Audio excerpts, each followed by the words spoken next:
Shames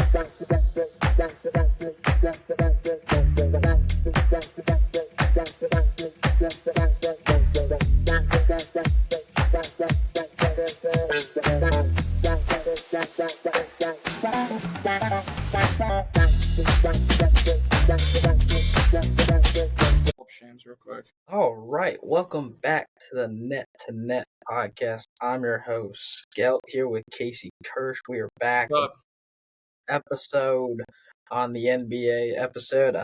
We loved all the views that we got on the last episode about Anthony Davis trade for Luka Doncic. I think great that people are going out and checking out what we got to say. We're back. Definitely check out the new mock draft 1.0. That I released yesterday on Spotify and YouTube. But let's dive in right now. Yeah, so I mean the other major deal of this trade deadline is De'Aaron Fox, who's been rumored to be leaving for a little bit now. The main suitor that was said to be is the San Antonio Spurs, just because they have a lot of young players, a lot of picks, and just the fit in general with Victor Wembanyama. But eventually he was dealt to San Antonio in a deal where the Kings get Zach LaVine and a 3-team deal with the Chicago Bulls as well. The Spurs received De'Aaron Fox. The Kings received Zach LaVine, 3 first-round picks and 3 second-round picks, and the Bulls received Zach Collins, Trae Jones, and their own first-round pick back. So, Sam, you're a Bulls fan. Hey, I think the Bulls got screwed here, first off. I know Zach LaVine was on a bad contract and all, but he's still an all-star level player. The Spurs probably won the trade. They got their guy, De'Aaron Fox. Didn't have to give up any of their young upcoming stars, and they were able to keep Stephon Castle, who could win Rookie of the Year this year, and we just saw him last night in the dunk contest. Sam, what are your thoughts on who won the trade, who lost the trade, and I want to hear your opinion on the Bulls as well. Yeah, well, first of all, if we're talking about the immediate future, the Spurs won 100%. They get De'Aaron Fox in his prime to pair up with Victor Wembanyama. Like you said, they were able to keep Jeremy Sohan, Stephon Castle, Keldon Johnson, to name a few of their young players. If you were talking about who won the trade immediately, it's got to be Sacramento. You go out and get a Zach LaVine, pure scoring guard. It'll be interesting how they run the point guard, if it's going to be a Malik Monk or if it's going to be Keon Ellis. I would preferably prefer Keon Ellis because he had a great stretch in the postseason last year as the number one, because you kind of saw De'Aaron Fox more of all off-ball too in the playoffs with Keon Ellis kind of running the show. And then you end up getting Valanciunas, that can either play with Sabonis at the 5 and move Sabonis to the 4, or you can have him come off the bench and be a kind of lead the second unit because they really didn't have that. And then the losers all around is Chicago. Hate to say it, the only bright spot is they got their first round pick back, but if we're going to try to still make the play-in, it really doesn't make much sense, because we would have gotten it back if we were outside the lottery. There's no future right now for Chicago at the moment. A lot of what's going to happen is it's going to come down to who's there in the offseason. We just signed Lonzo Ball to a 2-year, $20 million extensions. I believe we did that just so we can be able to trade him in the offseason instead of losing him for nothing. That makes the most sense. Vucevic, I know we tried to trade him at the deadline, but we could not come to an agreement with Golden State. Look for him to be on the move. I wouldn't be surprised if Ayo Dosunmu does not come back. It will be very hard for the Bulls to get off the Patrick Williams contract, which we gave him last year, which made no sense for a guy that averages 9.8 points a game with like 5 to 6 rebounds a game. Inconsistency with injury just hasn't worked out. I also think it goes down to who's at the helm, and I don't think Billy Donovan is the answer for Chicago. I would like them to, if they are going to go into a rebuild, they go out and get a new coach. I like James Borrego as an assistant, or dive into the college coaching trees. I like Nate Oates out of Alabama. I doubt he would come just because he signed a new extension. I like Coach May out of Michigan last year. We were linked to him, but just never happened. So Chicago's all over the place, and getting in return Trae Jones, Kevin Huerter, and Zach Collins made no sense either. Zach Collins is just on an okay contract, but I believe he's a free agent at the end of the season. Trae Jones is a free agent at the end of the season, and Kevin Huerter is on one more year, and he is paid way too much for the production he gives you. It's not the Kevin Huerter of 4 years ago. It is the Kevin Huerter that is not as good. So, in all, the Bulls roster is at the point where they are too good to be tanking, but too bad to do anything in the playoffs. So right now they're in purgatory, where I also think the Toronto Raptors are as well, with some other teams, to name a few, which we'll talk about Toronto in a little bit.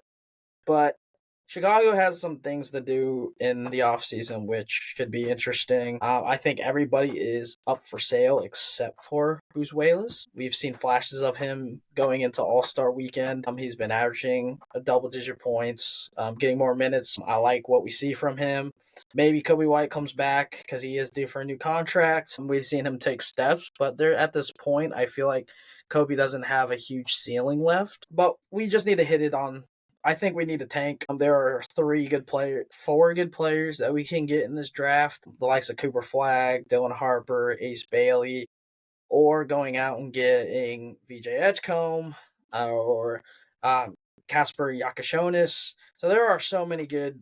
I like this draft class coming out, and I think if we can trade some players and get more picks and just kind of reload, I wouldn't be surprised we do that, but also I think it's time for a rebuild, a proper rebuild. I want us to go into that 76ers rebuild, kind of like that process of what they did, not as long. Maybe a Thunder rebuild where we trade people for picks, but at this point we don't do that. So it'll be hard.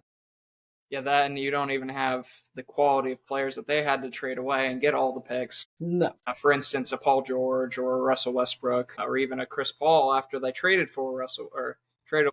Yeah, we know who won those trades. Although I think the Bulls lost this trade, I do think it's a good thing for their franchise because they picked a direction finally, and they're not in that.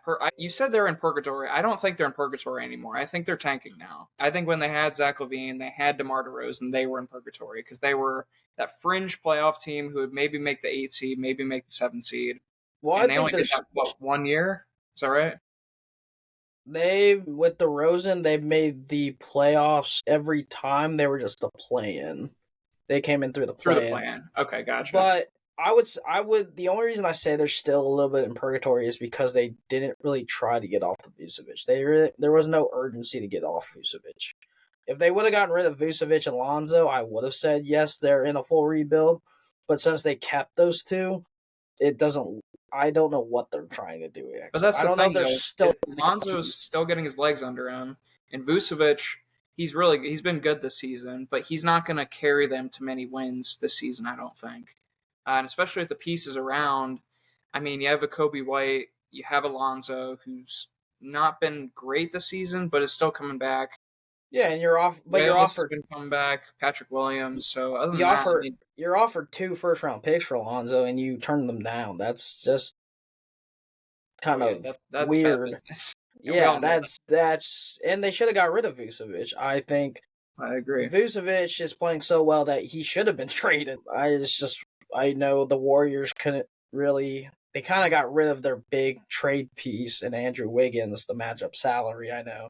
After that, it's has to be Draymond, which they don't want to trade Draymond, so that wouldn't work. So that's where it kind of fell through because we need the salary to match up. But there's other teams that you could have things. There's like the likes of, I don't know, Orlando Magic that we were linked to getting Wendell Carter back, trading Vucevic back to Orlando for Wendell Carter and a couple picks. That was an option. We didn't end up doing that. I know Phoenix was another destination we could have done. I believe Dallas was one, or no, Los Angeles was one before the whole Mark Williams thing. But we're not bad to tank though. That's what I'm saying. Like we still have Vucevic, we still have Kobe White. I don't see us tanking that hard. I see us still trying to compete in the play-in tournament, but I don't know why we would. Not with Cooper I don't Flag see out it. there. I don't think you guys are as good as you're saying that they are. Well, in the You East, guys don't you have a can be super. You bad. don't have someone who's going to carry you every single night. Vucevic might put up 20 and 10, but is anyone else really going to do much besides Kobe White putting up 19 points a game? No, but you don't have to be. You don't have to That's be. the recipe of a tanking team, though. Is you have one or two guys who are good. They're not great, and the rest of the team is young or not great. And Yeah, but you guys kind of fall into that. And you trade for your first round pick, which you're probably going to get anyways. But at least next year you have your first round pick too. yeah, And that's the if key. you were to get your pick this year, you would have had to give your pick next year to San Antonio, and Hmm. it just would have delayed your tanking process even further. Yeah, but in the East, you can be bad and make the playoffs, which is the new True. trend nowadays. Because look how bad the East is compared to the West. Everybody's gone West. The only person that comes from the East to the East is Brandon Ingram. True. But yeah, we can move on to our next deal. This one being pretty controversial for the Lakers and Hornets. The Lakers were supposed to acquire Mark Williams from the Hornets for rookie Dalton Connect, Cameron Reddish, 2030 pick swap, and a 2031 first round pick unprotected. Now, we've all heard about this trade being rescinded, but I think this trade was a grand slam for both teams. I think although the Lakers were giving up Dalton Connect and some future first round picks, they got that center who can rebound, that can block shots, and can score on the interior, and also has the highest standing reach in the whole league. And you kind of need that presence when you're playing with a 40-year-old LeBron and a Luka who is still working himself back into shape. So I think the Lakers really nailed this trade before it got nixed. And then the Hornets, they go out and trade a injury-prone center in their eyes, and they go out and get a standout shooter in Dalton Connect, Cameron Reddish, who might crack their rotation, and then a few future first-round picks. Building for the future around LaMelo Ball and around Brandon Miller, of course, being more on that timeline. But obviously, something happened with Mark Williams. The Lakers and medical staff didn't like, but they saw something they didn't like, and this trade got nixed, which you don't really see. And the last time we've seen something like this goes back to the Chris Paul trade when that got nixed by the league and not the teams. But overall, this would have been a great trade for both sides, and I'm sure both of them are regretting it badly that it didn't go through, especially with the players coming back to the teams. Dalton Connect said, it's a business. I'm going to play basketball. But you could tell he didn't like that he got traded. Who would, right? And then Mark Williams, the reports are he hasn't even reported back to the team yet since the trade has happened. And the Hornets had to post a welcome back Mark Williams post, and that's just a whole lot of awkward. And yeah, that's the one word I would use to describe this whole trade and rescinded trade is just. Yeah. The whole thing, the Lakers deciding not to use their team doctors to do the physical, they had the Hornets medical team do it. Blows my mind because you're trying to get a center who has the injury history over the past few seasons since being in the league, and he's a good player when healthy. He's averaging a career high and I believe like 16 points a game, about around 10 boards. But yeah, it's gonna be awkward for both teams. You could see the awkwardness in Dalton Connect's interview press conference when he came back. And this is coming off of like the week and a half before when the video of JJ Redick yelling at Dalton Connect for not knowing the plays, which was going viral on Twitter and Instagram around the league. Yeah, this would have been a great trade because you give up, like you mentioned in the other episode, Anthony Davis being traded. They have no big man. They're really relying on Jackson Hayes. Now they have to pivot and go Alex Len in the buyout market, which is no Mark Williams. So I think the Lakers definitely needed to make this trade. Unfortunate that it hasn't. No team is protested the trade, says Adam Silver. I think if the Lakers would have pulled off this trade, they would have been kind of in that contention to make a big run in the playoffs. Now that they are relying on Jackson Hayes and Alex Len, I'm going to come out and say that the Lakers get bounced in the first round, or they make the play-in and they get bounced there. That's a hot take too, because the Lakers have been on a hot streak recently. So they've been on a hot streak, but we all know playoff basketball is a lot different than regular season basketball, and you're going into game 5 and 6 against teams that have big man depth. Like how is Jackson Hayes going to keep his own against the Chet Holmgrens and the Isaiah Hartensteins and the Victor Wembanyama's of the world and Jokic? Let's see if Anthony Davis comes back. It doesn't look like it might happen, but if he does come back, that's another big man threat. You got Daniel Gafford. So all these playoff teams have big man depth and have big guys that can play physical down low. Jackson Hayes has not been known to play physical, and it's going to be interesting to see. I thought the Lakers would have gone out and got Miles Turner. That didn't happen. They go out and try to get Mark Williams. They don't. They just don't have any big man. And you've seen the Lakers when they've won championships. They've won it with big men. Shaquille O'Neal, Pau Gasol, Andrew Bynum, Dwight Howard, JaVale McGee, just to name a few. Anthony Davis playing the 5. And then even if you do, you're going up against teams in the East that have big man depth. You could meet New York. They got Karl Anthony Towns and Mitch Robinson. The Cavaliers got Mobley and Allen. The Celtics got Porzingis and Al Horford. So those guys, and even Orlando, you got Paolo Banchero.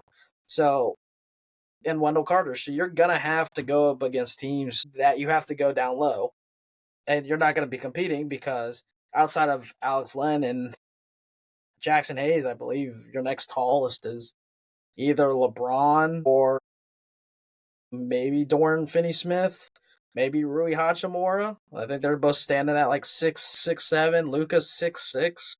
They're not that tall. You could go small ball against the Warriors, but even the Warriors have some big bodies down there, and Kevon Looney and Jackson Davis. Yeah. And I didn't even mention Sabonis and Valanciunas over in Sacramento.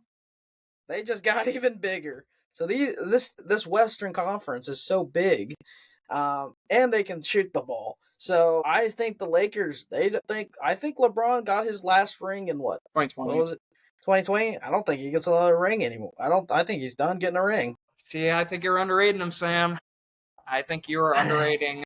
All right, think about it this way. Right? Luka gets better in the playoffs. LeBron gets better in the playoffs. Austin Reeves gets better in the playoffs. And they still have Jared Vanderbilt to play defense. They still have Dorian Finney-Smith to play defense. And you don't think LeBron's going to be locked in for the playoffs? You don't think he's going to get the team locked in, ready to play? LeBron will get locked in, but the surrounding cast members will not be able to step it up. I think they're going to have to double down on small ball. LeBron at center. Although the rebounding might be questionable, they're going to be able to outscore some teams playing that way. Just playing quick, playing fast, switching every position. So that kind of all falls on Luka, I think. Is he going to be bought in on defense through the playoffs? Is he going to get in good shape? Is he going to be working out with LeBron? Because we know previous years when players are working out with LeBron, they get in a lot better shape, understandably. So they do. I think that's going to be the key. It's Luka. Well, we saw last year in the playoffs, he got rattled. They went after him, and the Boston Celtics went after him hard, and they got him to get frustrated and got him fouling out and getting bad fouls. They went after him every time. I don't see that happening. I don't see Luka doing anything that gets back on defense. There's those players that have already that mindset of I'm going to play this way of basketball, and it's the way they played it. I know in the European game it's a little bit different, and that's what he's been playing on, and that's the fundamentals over there. I just don't see it happening. I don't see the supporting cast of the Lakers doing something. Austin Reeves is one of the most, inconsistent players I've ever seen.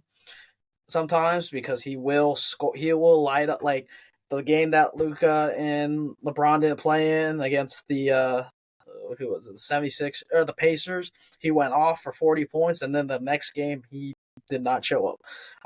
Dorian Finney-Smith, he's not very good offensively. Jared Vanderbilt's not very good offensively. Yes, you can play good defense. You might be able to stop them, but when you get into those shooting matches against the likes of the Golden State Warriors and them raining threes on you, or Anthony Edwards, or the Spurs, which they can shoot from the outside, they can shoot from the inside, they can get to the paint, they can get to their spots. I just don't think LeBron at 40 years old and Luka, who's been out in and out of the lineup this season, I just don't think they can compete. If they could have went out and got a third superstar, I would have a different perspective on it, but right now I don't. Yeah, that's fair. I mean, I think, like I said, they're going to double down on the small ball, and how our team's going to adapt to that. That's going to be the biggest questions for them.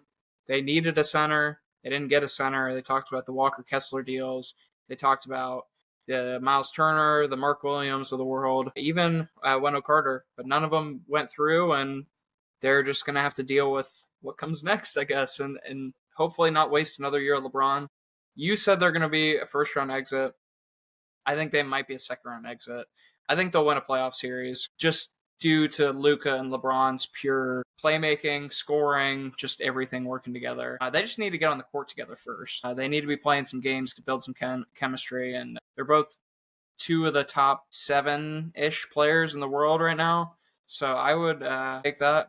We've seen that win a championship before, but we'll move on to another team, another top 5 player who just got a all-star level teammate. The Warriors acquiring Jimmy Butler from the Heat after their long-awaited saga of Pat Riley versus Jimmy Butler versus everyone against the world, basically. But in this trade, the Warriors received Jimmy Butler, the Heat received Andrew Wiggins, Kyle Anderson, PJ Tucker, and a Warriors 2025 first-round pick, which is protected.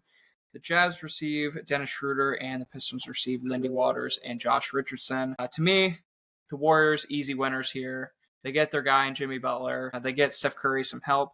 The best teammate they've had for him since Prime Clay or even Kevin Durant. They really just needed to make a trade. I mean, even Steph Curry, as reserved as he is, started talking out to the media. We got to do something. We're just not in the right. We don't have the right guys right now, and that sort of stuff. And you never want to hear that for someone who's as committed to the Warriors as Steph Curry and is as supportive of his teammates and his organization, of course. The Heat, I thought they got a decent haul for the circumstances. Andrew Wiggins, we've seen him at his best be the second or third best player on a championship team with the 2022 Warriors. Kyle Anderson is a role player. PJ Tucker, I think he got traded to the Raptors, if I'm not mistaken. And then a first-round pick, which will probably be in these. But either way, Jimmy Butler's expiring. He was going to leave in the summer regardless. The relationship with him and the Heat organization was gone. So they got what they could, and I'm glad that they actually dealt him to a team that could use a playoff Jimmy, a type spark in their locker room, with Draymond and Jimmy being two of the most competitive people you'll ever see on a basketball court. So I'm excited to see them in the playoffs, especially with playoff Jimmy. Is he going to go off to his normal hero mode? But he's also got the best teammate he's had since Embiid, maybe better. Well, Prime Embiid was up there. But anyways, I think the Warriors win. I think the Heat win, and that's pretty much it. Yeah, Jimmy Butler, like you said, traded, ends up signing a 2-year extension, worth $121 million, which keeps him till 2027, which is nice because I know that was really the big hiccup because they didn't know if he would be committed to the Warriors after long term. Because I know he was really set on Phoenix as a trade destination. I like it. I would say this is his best person that he's ever played with. And he's played with, like you said, prime Joel Embiid. He played with prime Derrick Rose his MVP season. He played with a bunch of good players. He played with Cat when he was coming up. So when Cat was Yeah, you like name so many good players, and then you bring up Cat, and that, especially Wolves Cat at that time. Yeah, at that time it wasn't the Cat that we know today in New York or the last few years in Minnesota, but he was still coming up. I like this trade. It shows that the Warriors are ready for one last run. Draymond Green said on the podcast with Baron Davis that this is the last ride to go at it, and what better the way to do it with Draymond Green, Jimmy Butler, Steph Curry, Kayvon Looney. A lot of those players have been in the league for a while. This is getting Steph I think Steph needed that number 2. I think losing Klay Thompson in the offseason really hurt them because with Klay, even though it wasn't prime Klay and we saw that regression, it would still take focus off of Steph because you would also have to worry about if Clay's going to come out tonight, if he's going to have a game, or if Andrew Wiggins is going to have a game. I think Andrew Wiggins' inconsistency showed throughout his time in Golden State that they were ready to move on. And with Clay being in Dallas now, like I said, they needed a running mate, and he goes out and gets Jimmy Butler. Jimmy Butler, I believe, in his first 4 games as a Warriors, he's been going off. It's like 25, 24, 22, and 21 points each game. I like his defense. He can play. He will play defense. He's not a superstar that backs away from defense. He is known for his defense. He was really good a defensive player when he was first in the league with Chicago, and he's always been like that. I see the Warriors going pretty decent. I could see them going all the way to the conference finals on this with getting Jimmy, with the experience that they have with Curry and Draymond. I like it a lot. I say the Warriors won this. The Heat, for the Heat, it's interesting because you have Wiggins, who's 27, 28. Yeah, he's in Kind his of in late his 20s for sure. Yeah, he's in his prime.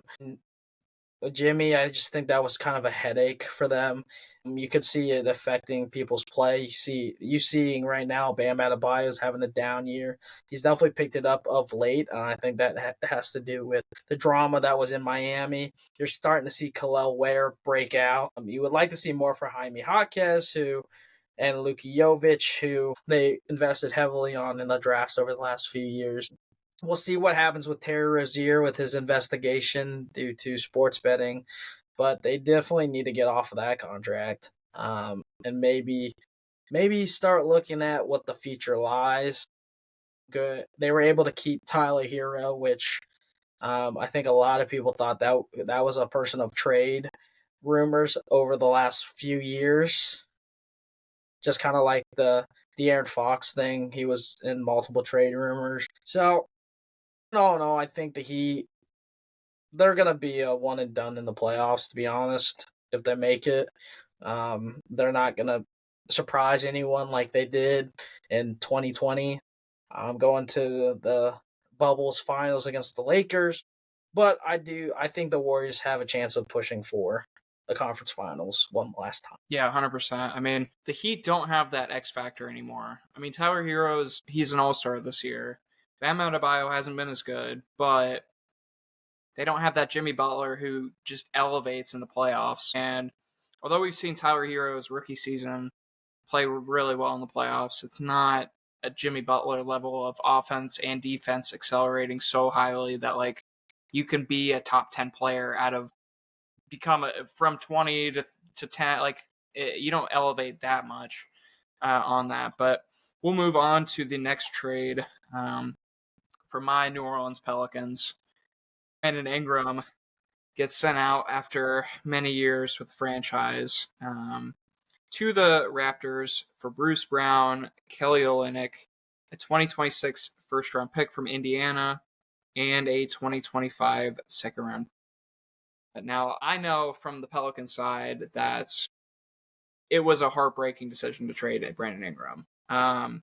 He loved New Orleans. He was really integrated in the community there, and everyone liked him in the organization. Like, he was a really likable guy. The problem is his contract. We know he wanted a max contract, upwards of 50 some mil per year, and he rejected. I think we sent him an offer of 4 years and 40 million per year, and he rejected that. So from that point, the Pelicans were just trying to trade him, and it looked like we were going to lose him for nothing in the offseason. So we ship him out for some key role players, first round pick and a second round pick, which I think is okay. I'm not too overly excited with the haul there. Bruce Brown was a great player on that Denver Nuggets championship team. Kelly Olynyk's been in the league as a journeyman. Could shoot threes, could fit well next to Zion. First round pick from Indiana. Could be all right, I guess. Could be in the teens. And then a second round pick for someone who's going to leave us anyways. But Brandon Ingram, the Raptor, just a talent perspective, the Raptors won this trade for sure. Circumstantial, the Pelicans won the trade. And I'm only saying that because the Raptors were more in a rebuild mode. And they're trying to get good draft picks and good young players around Scotty Barnes to build for the future.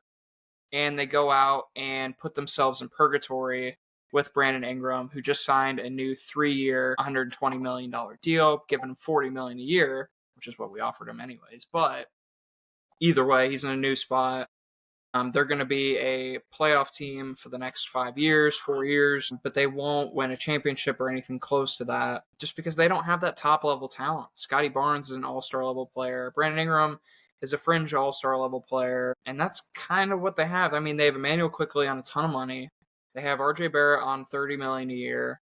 They have a few other players that are making money. Like, I just don't see how they improve to the level where they become on the level with the Boston Celtics, on the level with the Cleveland Cavaliers, and a few other teams who are rising as well. They don't even compare with the Bucks, in my opinion, who have been not that great this season. So for those reasons, the Pelicans won the trade. But I really don't like this trade for the Raptors, and I'm kind of meh about it on the Pelican side. Yeah, I think, and if we're looking short term, the 100% the Raptors fleeced the Pelicans. Let's be real. You didn't have to give up your 2025 first round pick, which is going to be high. You ended up trading your 2026. So there is a chance that the Raptors could be good or they could be bad. It's an Indiana pick next year, actually. Yeah. Oh, Yeah. okay. So, yeah, then Indiana's a hit or miss, too. Let's be real. They could be good.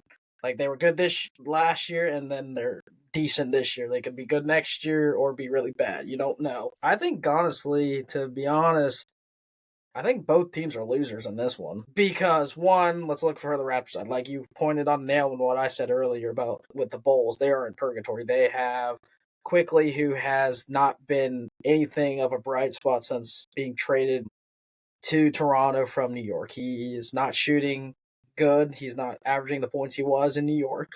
RJ Barrett, that was more of a homecoming kind of thing because he is from the Toronto area. He is Canadian. That's really the bright spot out of there. You are seeing kind of a progression from what he was in New York to now. He's averaging about 22.5 points, which is pretty good. I believe it's a season high. He's shooting better, especially from the three, which he has tended to struggle throughout his time in the NBA and in college.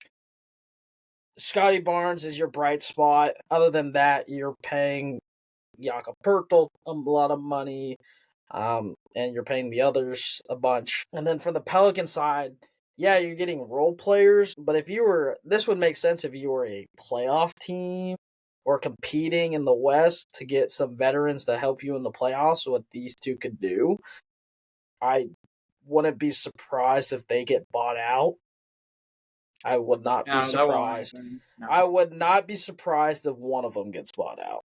And I would say Bruce Brown, because he could get bought out and go to a championship contender and play defense what he did in Denver. Kelly Olynyk, maybe, depending on the big man need, which there are a couple teams that need it. Because this doesn't make sense to the Pelicans. You're not competing in the playoffs. You're going to tank. Getting these players really doesn't scream like they're going to help you in any way, positively or negatively. Yes, you get that first round pick in a second, but like we said, that first round pick could be really bad in the late teens or 20s, or it could be really good depending on how good the Pacers are next year. But the Pacers have a really good team with Tyrese Halliburton, Pascal Siakam, Benedict Mathurin, Miles Turner still, so I doubt that goes anywhere good. Yes, you lose Brandon Ingram. Like you said, he is a fringe all-star talent. We definitely know he's kind of hit a ceiling. And I hate to say it because he is a Duke guy.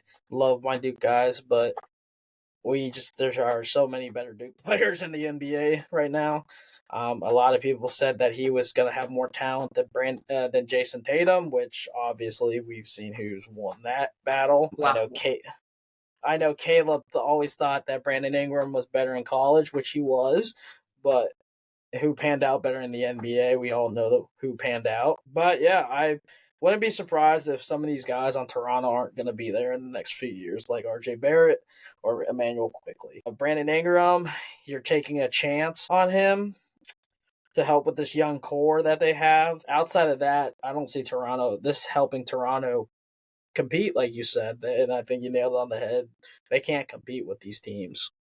Well, that's another thing with Brandon Ingram is he's not a great fit with Scotty Barnes either, I don't think.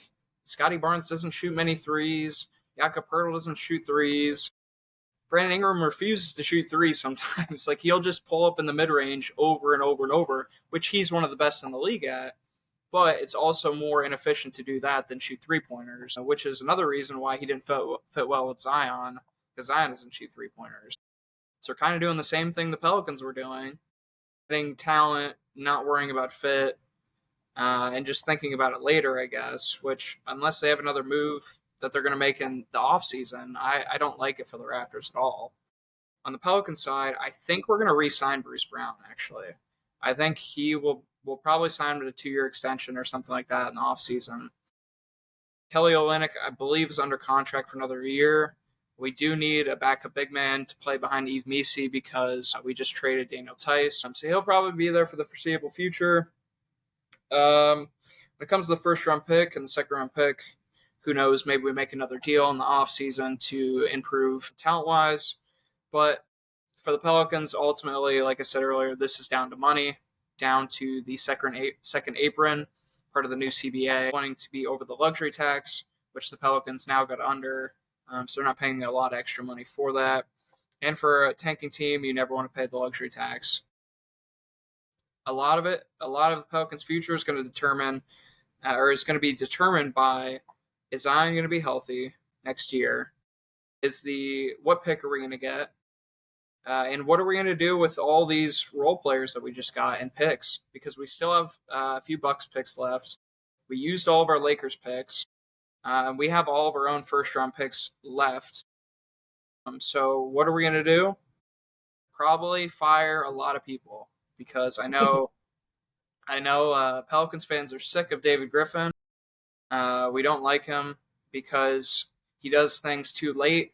He could have traded Brandon Ingram for multiple first-round picks last year, as well as a young player or two, but he didn't do it because Brandon Ingram's a great character for the locker room. Now, I would have tried to re-sign him, and if he didn't re-sign, trade him, but they tried that, and then they just decided not to trade him. Willie Green's probably going to be gone this offseason because his team is a lot better than the record shows. Winning, I think we're 13 games out of 50-something games.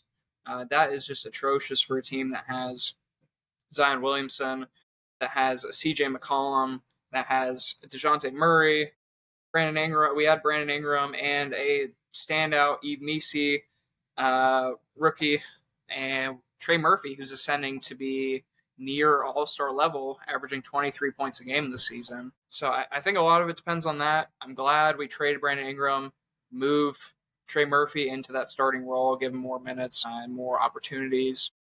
It's better fit around Zion, and I would like for us to clean house a little bit on the coaching staff and the front office. Yeah, and I think the biggest question is what happens with Zion's future in New Orleans in the offseason, because he's been a trade talk. We all know they restructured his contract, so if they do decide to cut him or get rid of him due to his injury history, well, I'm not saying they could trade him, but they won't cut him. He's worth. I'm saying if they trade him, they don't lose a ton of money if they cut him too. That's why they restructured it like that. I'm not saying they're going to cut him. More likely they'll trade him. But if it came down to like he gets injured too many times and it's like injury after injury and they decide to cut him, it's a contract. The only way that would happen is if he had a career-ending injury. That's the only way they would ever cut him, because they would just trade him for some picks or something, or players. Yeah. And we've seen people get even traded and injured. I think they'd still get all for Zion. There's teams that would pay a lot for him. Think about the Thunder if they got Zion.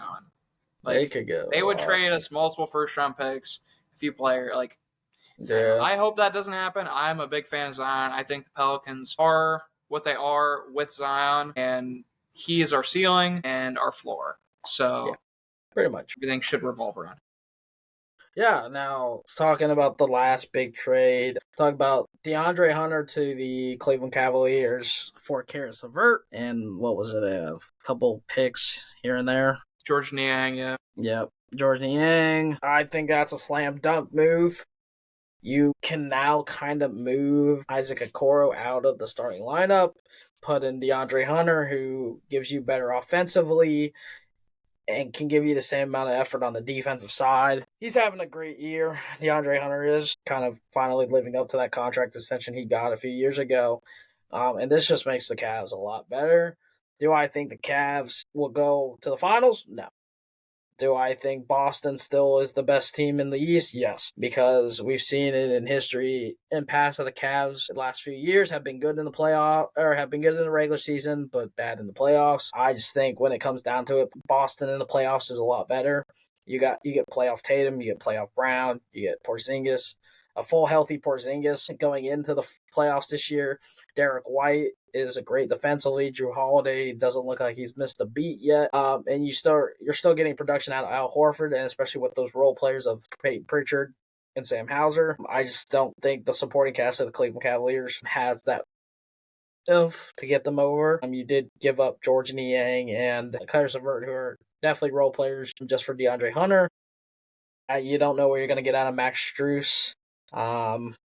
So no, it's a good trade to get them to the playoffs and maybe into the couple rounds, but I don't see them going past the Celtics when push comes to shove.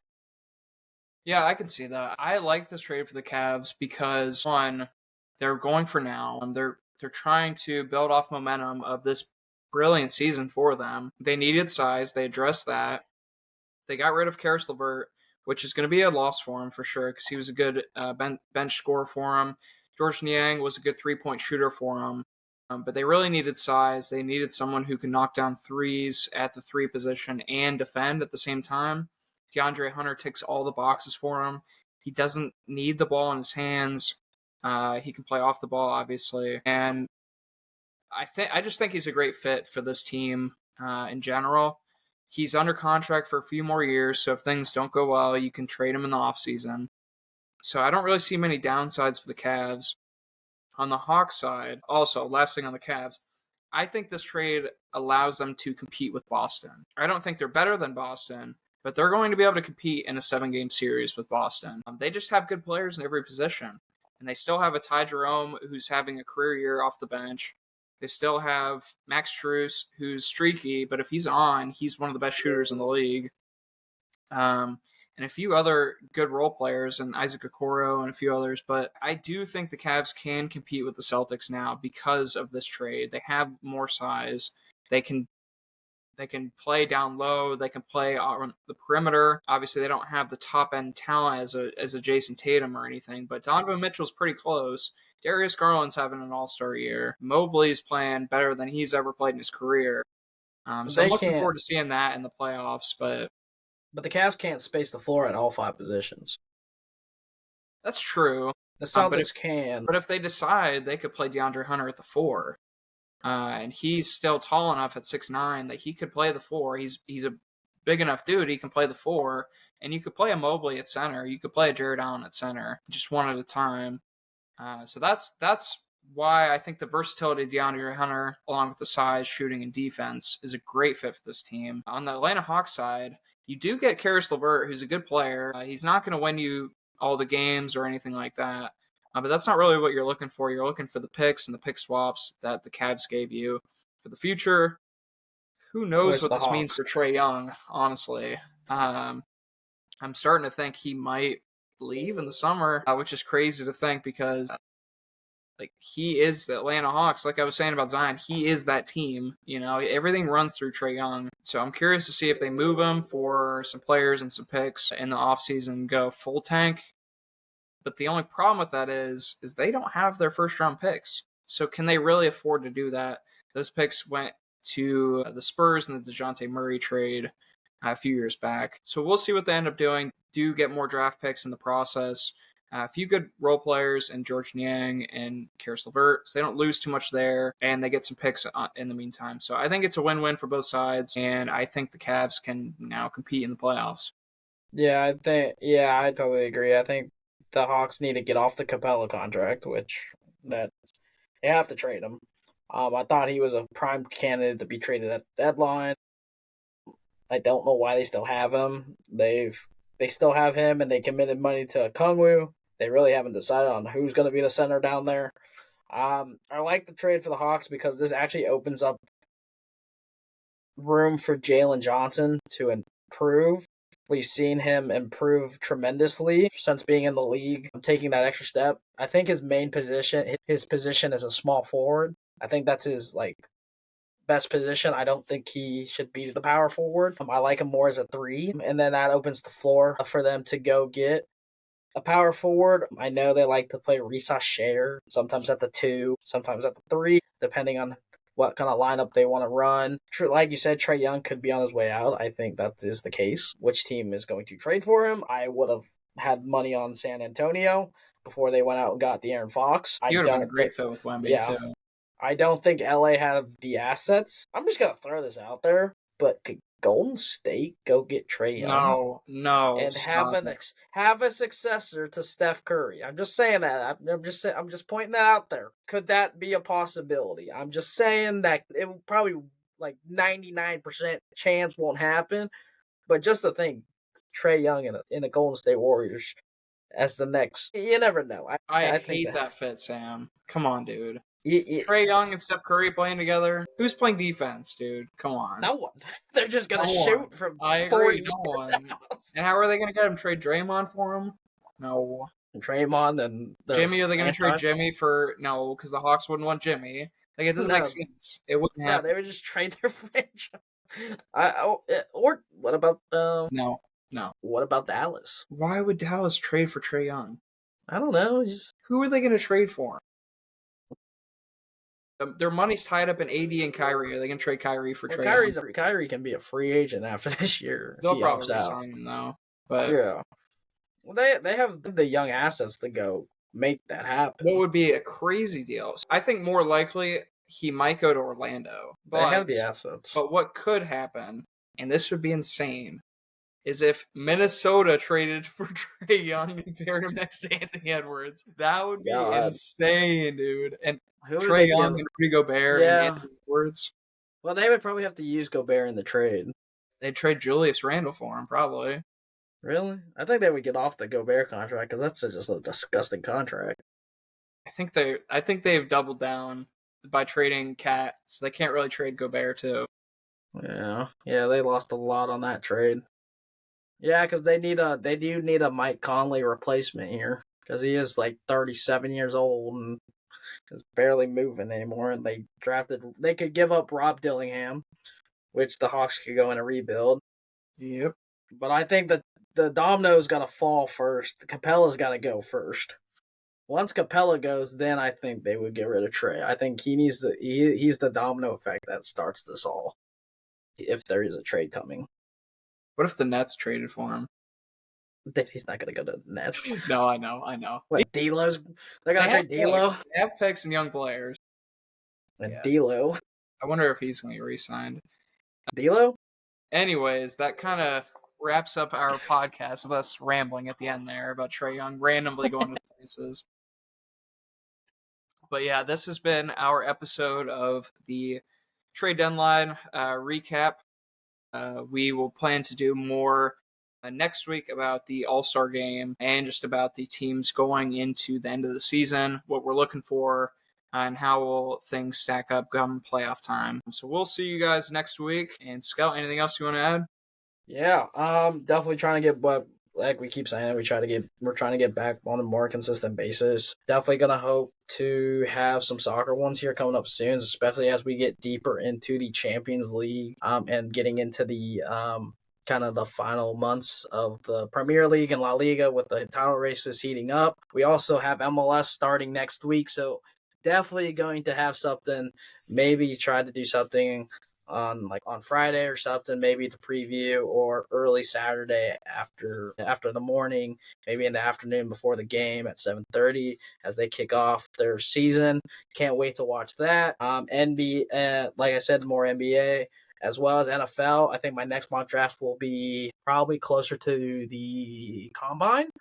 Will be draft 2.0, so definitely keep a lookout on that. Let us know in the comments what you think, who won the trades, who lost the trades, what the future of your team looks like. Also, go like and subscribe on YouTube and Spotify, as well as go check out our other videos. We appreciate the love Hit and us the up on the views. socials. Yeah. Yep.